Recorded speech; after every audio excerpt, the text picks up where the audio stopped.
Hello students, स्वागत है आपका हमारी YouTube channel infinity classes Gorakhpur में। आज की वीडियो में हम पढ़ेंगे क्लास 9th के रसायन विज्ञान का पहला चैप्टर जो है हमारे आसपास के पदार्थ। तो इस चैप्टर को पढ़ने से पहले सबसे पहले हमें ये जानना चाहिए कि रसायन विज्ञान क्या होता है। तो रसायन विज्ञान को समझने के लिए कोई भी पदार्थ है उसको कैसे कैसे वो बना हुआ है, किन किन चीज़ों से बना हुआ है, उसके गुण क्या क्या हैं, क्या क्या रासायनिक परिवर्तन हो रहे हैं, कोई भी रासायनिक अभिक्रिया अगर हो रही है तो उसमें क्या क्या परिवर्तन हो रहे हैं, इन सब चीज़ों के बारे में अगर अध्ययन किया जा रहा है, अगर पढ़ा जा रहा है तो उसको कहते हैं हम लोग रसायन विज्ञान। और रसायन विज्ञान का जो पहला चैप्टर है इसमें वो है हमारे आसपास के पदार्थ। और ये चैप्टर पढ़ेंगे जब तो उसमें सबसे पहला जो टॉपिक आता है वो है पदार्थ, कि पदार्थ क्या होते हैं। तो हमारे आसपास जितनी भी चीज़ें हैं, जो भी चीज़ें हैं जो कुछ न कुछ जगह घेर रही हो, जिनका कुछ न कुछ द्रव्यमान हो। द्रव्यमान का मतलब ये हुआ कि कोई भी पदार्थ है उसकी वास्तविक मात्रा क्या है, उसको द्रव्यमान कहते हैं। तो कोई भी ऐसी चीज़ जो जगह घेर रही हो, जिसका कुछ न कुछ द्रव्यमान हो, उसको कहते हैं पदार्थ। जैसे कि कुर्सी हो गया, मेज हो गया, पंखा हो गया, पेन हो गया, छाता हो गया, ऐसी सारी चीज़ें, जितनी भी चीज़ें हैं, बॉटल हो गया, चाबी हो गया, ऐसी जितनी भी चीज़ें हैं वो सारी पदार्थ के अंतर्गत आती हैं। उसके बाद ये होता है कि पदार्थ तो समझ लेते हैं, फिर ये सवाल आता है कि पदार्थ बनते कैसे हैं। तो पदार्थ बहुत ही छोटे छोटे कणों से मिलके बने होते हैं। कण इतने छोटे होते हैं कि उनको हम खुली आंखों से भी नहीं देख सकते। खुली आंखों से क्या, उनको हम सूक्ष्मदर्शी से भी नहीं देख सकते, इतने छोटे होते हैं पदार्थ के कण। उसके बाद सवाल आता है कि पदार्थ के कणों के गुण क्या क्या होते हैं। तो पदार्थ के जो कण होते हैं उनका सबसे पहला गुण तो यही है कि वो बहुत छोटे छोटे होते हैं। उसके बाद है कि पदार्थ के कणों के बीच खाली जगह होती है। खाली जगह हम लोग ऐसे समझ सकते हैं कि अगर एक गिलास में हम लोग पानी ले लें, अगर पानी का लेवल यहाँ तक है, इसमें हम लोग चीनी के कण मिलाएं या फिर नमक मिलाएं या फिर डेटॉल मिला दें। इसमें अगर मिलाएं तो देखेंगे कि जब पानी का स्तर अगर यहाँ तक हम लोग ले रखे हैं तो पानी का स्तर, अगर चीनी मिला रहे हैं इसमें या फिर नमक मिला रहे हैं इसमें, तो पानी का स्तर बढ़ता नहीं है। थोड़ा सा अगर थोड़ी मात्रा में मिलाई जा रही है तो पानी का स्तर जो है वो बढ़ेगा नहीं। और इससे यही पता चलता है कि जो पदार्थ के कण होते हैं इनके बीच में खाली जगह होती है, जिसकी वजह से जो चीनी के कण हैं, जो नमक के कण हैं, वो उसमें आराम से घुल जाते हैं, मिल जाते हैं। अगला जो पॉइंट है वो है कि इनके कण निरंतर गतिशील होते हैं। गतिशील होने का मतलब ये हुआ कि इनके कण कभी भी रुकते नहीं हैं, वो आपस ऐसे चलते रहते हैं, कभी भी रुकते नहीं हैं इनके कण। और अगला जो पॉइंट है वो है कि इनके कणों के बीच आकर्षण बल होता है, एक दूसरे को आकर्षित करते रहते हैं ये। इनके बीच, कणों के बीच आकर्षण बल होता है जिसको अंतराण्विक बल भी कहते हैं। ये था पदार्थ के कणों के गुण थे ये। इसके बाद आता है कि पदार्थ की अवस्थाएं क्या क्या हैं, कौन कौन सी अवस्थाएं होती हैं पदार्थ की। तो पदार्थ की इसमें इस चैप्टर में पदार्थ की 5 अवस्थाएं दे रखी हैं। तो सबसे पहला है ठोस अवस्था, फिर है द्रव अवस्था, उसके बाद है गैस अवस्था, तीसरी अवस्था थी ये। चौथी अवस्था जो है वो है प्लाज्मा अवस्था, पदार्थ की प्लाज्मा अवस्था। जो चौथी अवस्था है वो है प्लाज्मा अवस्था।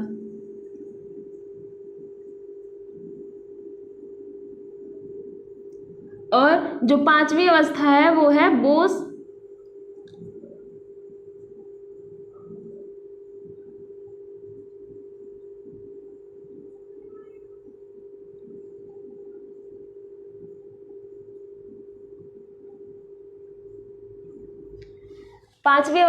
बोस-आइंस्टाइन कंडेंसेट। ये चौथी और 5वीं अवस्थाएं हैं, इनको भी पढ़ा जाएगा। सबसे पहले देखते हैं कि ठोस अवस्था क्या होती है, पदार्थ की जो ठोस अवस्था होती है वो क्या होती है। तो पदार्थ की ठोस अवस्था में पदार्थ के जो कण होते हैं वो उनका आकार, उनका आयतन दोनों निश्चित होता है। पदार्थ की ठोस अवस्था में पदार्थ के कणों का आकार और आयतन जो है वो निश्चित होता है। जैसे कि ये फिगर आप देख सकते हैं, इसमें पदार्थ के कण जो होते हैं वो आपस में एकदम चिपके रहते हैं, एकदम पास पास होते हैं, जिनकी वजह से इनके बीच में खाली जगह बहुत कम होती है, लगभग ना के बराबर होती है। इनके बीच की जो खाली जगह होती है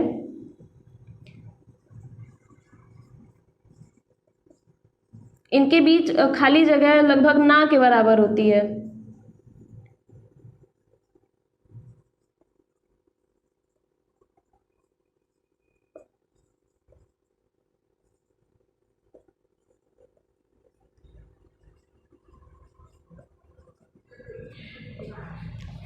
ये पहला पॉइंट था। दूसरा पॉइंट ये कि इनके बीच खाली जगह ना होने की वजह से पदार्थ के कण जो है एकदम आपस में एकदम पास पास होते हैं, जिसकी वजह से इनके बीच में आकर्षण बल बहुत ज़्यादा होता है।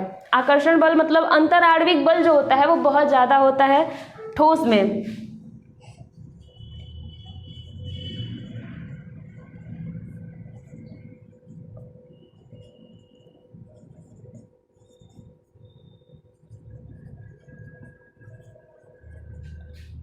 तो 2 पॉइंट्स इसमें हो गए हैं। इनके बीच खाली जगह, जो ठोस होते हैं उनके बीच खाली जगह बहुत कम होती है, या फिर ये कहें कि लगभग ना के बराबर होती है।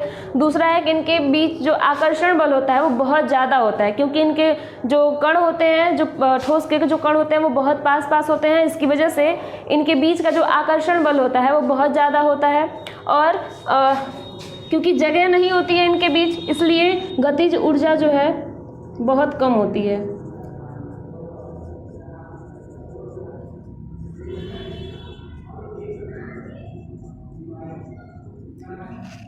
इनके कणों के बीच जो गतिज ऊर्जा होती है वो बहुत कम होती है। और अगर दूसरा पॉइंट देखा जाए द्रव के बारे में, तो द्रव अवस्था, जो पदार्थ की जो द्रव अवस्था होती है उनमें कणों का आकार जो है वो निश्चित नहीं होता है, आयतन निश्चित होता है इनका। और इनके बीच अगर बात करी जाए, पहला पॉइंट ये है कि इनके जो कण होते हैं इनके बीच का जो खाली स्थान होता है वो ठोस से थोड़ा ज़्यादा होता है।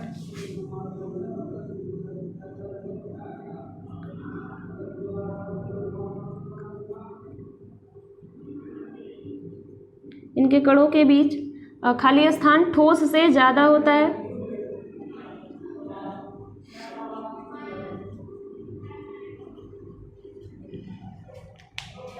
दूसरा पॉइंट है कि आकर्षण बल, क्योंकि ठोस की तुलना में इनके बीच जो कणों के स्थान है, जो खाली स्थान है वो ज़्यादा होता है, इसलिए आकर्षण बल इनमें थोड़ा कम होता है। ठोस की तुलना में आकर्षण बल थोड़ा कम होता है।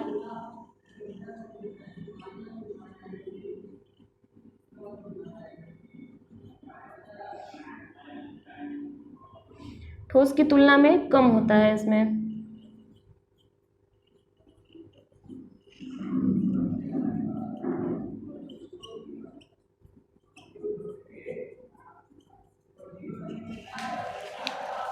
और क्योंकि इनके बीच में जगह होती है, इनके कणों के बीच में खाली जगह होती है, जिसकी वजह से गतिज ऊर्जा जो है वो ठोस की तुलना में थोड़ा ज़्यादा होता है।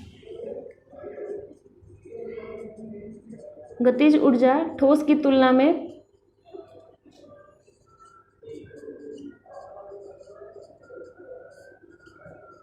ज़्यादा होती है।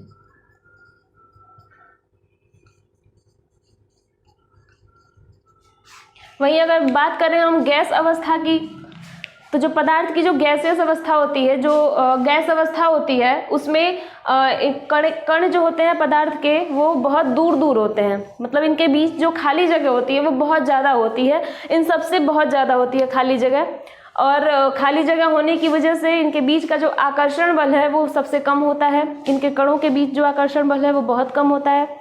फिर आता है कि तीसरा पॉइंट की गतिज ऊर्जा इनमें कैसी होती है। तो क्योंकि बहुत ज़्यादा जगह होती है, इसकी वजह से ये जो इनके कण होते हैं वो आराम से इधर उधर घूमते रहते हैं, जिसकी वजह से इनकी जो गतिज ऊर्जा होती है वो बहुत ज़्यादा होती है। पहला कि खाली जगह जो होती है, कणों के बीच जो खाली जगह होती है बहुत ज़्यादा होती है, वो खाली जगह ज़्यादा होती है।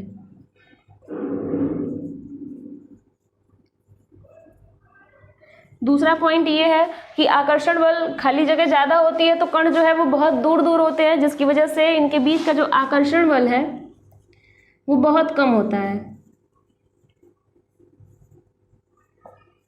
बहुत कम होता है।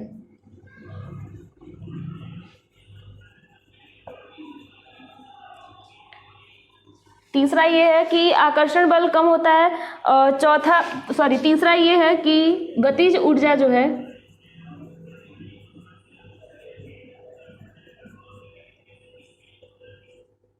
बहुत ज़्यादा होती है।